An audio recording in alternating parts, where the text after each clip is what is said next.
Hi guys, welcome back. So, today I wanted to look back at another animation which I watched when I was really little.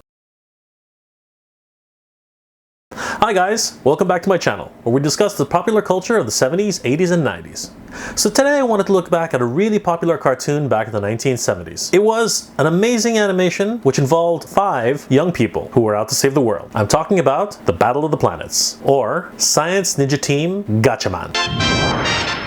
Battle of the Planets. I really didn't discover Battle of the Planets until much later on in my childhood. The series is summarized very well in the beginning of the show. 5 incredible young people with superpowers.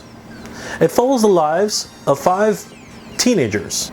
These individuals are fighting to save our planet from the invading forces of planet Spectra. Now you might be thinking to yourself, what can 5 teenagers do to save the world? Well, as the intro states, these 5 teenagers can transmutate and have superpowers which enable them to fight the forces of Spectra. This team of young people, also known as the G-Force, are aided in their struggle by their robotic helpers. 7 Zark 7, an R2-D2-like robot who helps to control their center of operations, called Center Neptune. He is aided by Susan, the early warning detection system, which can detect the movements of Spectra and help Zark warn the others just in time. The G-Force team comprises of 5 individuals. There's Mark, the leader. Jason, a little bit of a hothead, but still always good to have in your back in the middle of a fight. Princess, the only female member of the team, but don't underestimate her. She packs quite a punch. Keop, the tweeting and whirling young man who always has a snappy comeback. And then there's Tiny, the larger-than-life individual who wears his heart on his shoulder and also helps to pilot the Phoenix, the carrier of the G-Force team. Each member of the team has their own special abilities and also drives in their own unique vehicles, which is really one of the highlights of the show. Mark pilots his super futuristic jet plane, which also becomes the tail section of the Phoenix. Jason drives a futuristic race car, which is also housed in the nose cone section of the Phoenix. Princess rides her speedy galacticycle, which is housed in the left wing of the Phoenix. One of my favorites is Keop's Space Bubble, which is a multi-purpose all-terrain vehicle which can vertically take off and land, and can also become a submarine when they need to go underwater. Tiny unfortunately doesn't have a ship, but does he really need one? He's the main pilot of the Phoenix itself. Together, the G-Force fights the planet of Spectra, who is led by their main antagonist, Zoltar, a cruel individual who commands his forces from his command center. They're also led by a mysterious being called Leader X. Now, Leader X was particularly scary for me when I was a child. He seems like this disembodied head, kind of like a raven's head with really beady eyes, but whenever he showed up on the television monitor, it was just kind of creepy. His voice was also very intimidating. And when he and Zoltar would communicate, it always left me feeling like there was always this fear of dread that would come across the team in their struggle to try and defeat them.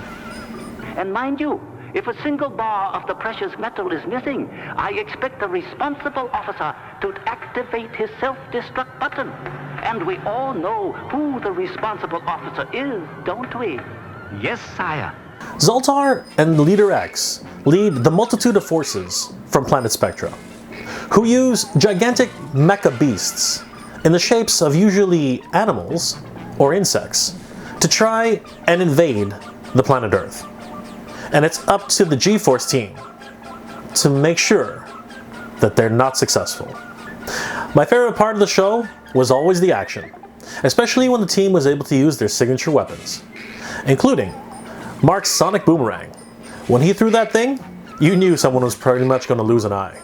Tiny's gadget gun, which, as the name implies, can have attachments, including his grapple hook and line, and drill bits, among other things, which always come handy whenever he's in a pinch. Both Princess and Kiap are fond of yo-yo bombs. I always found that really funny, because I never thought of a yo-yo being used as a weapon. And of course, the entire team is equipped with steel-tipped quills, which really goes along with the bird theme of their costumes.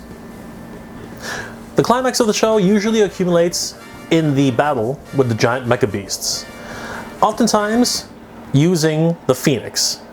Sometimes they can be defeated with the missile attacks, but in almost every scenario, they use the Fiery Phoenix. The signature move of the Phoenix, the entire plane is engulfed in flames and looks like a phoenix rising from the ashes, engulfed in gigantic red heat. This attack is nearly impossible to dodge and almost always ends in a spectacular explosion. The series is not without its controversies. At the time, it was very controversial to have a hermaphrodite as a lead character, and Zoltar, in the Japanese edition, was a hermaphrodite. This came full circle when his female version was showcased in an episode called The Galaxy Girls. In this episode, Zoltar appears more feminine, but in the American version, they opted to say that this was Zoltar's sister, thus sidestepping the idea of a hermaphrodite in a kids series. Battle of the Planets is one of my all-time favorite series. The lead character of Mark was actually voiced by the late Casey Kasem. It was a series which really solidified my love for high-action animation. The idea of 5 young people being able to help defend the world was really inspiring to me as a young person. And the fact that they were a ninja team with superpowers, there really was nothing better than that. Watching Mark and the rest of the team just flying across the screen really inspired me. And actually, it also inspired other animations, which we'll talk about next time. Gatchaman is a fan favorite in Japan and has been rebooted multiple times over the years. It's even been featured in multiple video games, including fighting games. The parent company, which produces Gatchaman, Tatsunoko Productions, has had an entire fighting game dedicated to it, called Tatsunoko vs. Capcom. Battle of the Planets was originally a Japanese series called Science Ninja Team Gatchaman, and it was developed for North American television by Sandy Frank Entertainment. If you're interested in having a look at the Battle of the Planets, I believe it was released a few years ago by A-Division. I'm pretty sure someone else has picked it up in recent years. I would look on Amazon or eBay for currently released editions which are floating around. If I can find anything information on this, I'll leave a link on the description below. Well guys, that'll about do it for my look back at the Battle of the Planets. If you enjoyed this episode, please consider leaving a like and subscribing for future episodes that'll be coming out soon. If you have any comments or questions about the series, or anything else you'd like me to review, please leave those in the comment section below. Well guys, as always, thanks for watching. Check out some of the other episodes I've done.